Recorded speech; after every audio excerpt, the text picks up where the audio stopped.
tere armsad Plaastrid peale kanali vaatajad.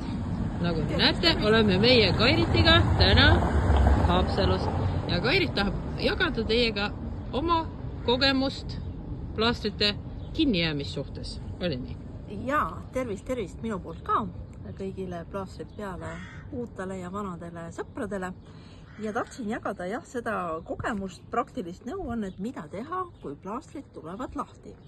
Kõigepealt ütlen ära, see on väike mure, sest suur mure oleks siis, kui plaastrid enam lahti ei tuleks ja te võite meile vahepeal panna taldrikud, see on ka väga tore.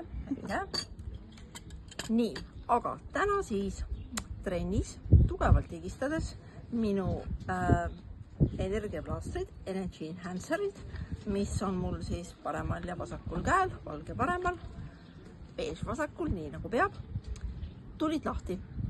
Ja tulid kohe nii lahti, et ei saanudki tagasi.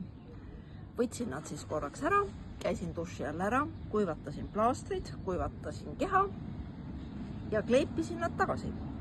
Ja kleepisin nad siis niimoodi tagasi, et ka natukene niimoodi surusin neile peale, natukene hoidsin ja tulemuseks on see, et me oleme jõudnud Tallinnast Haapsallu, plaastrid püsivad ilusti peal ja teevad oma 12-tunnise tööpäeva lõpuni.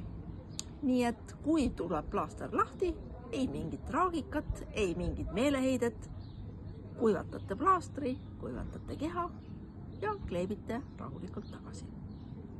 Selline oli tänane jutt. Aitäh teile! Aitäh teile ja uute kohtumisteni!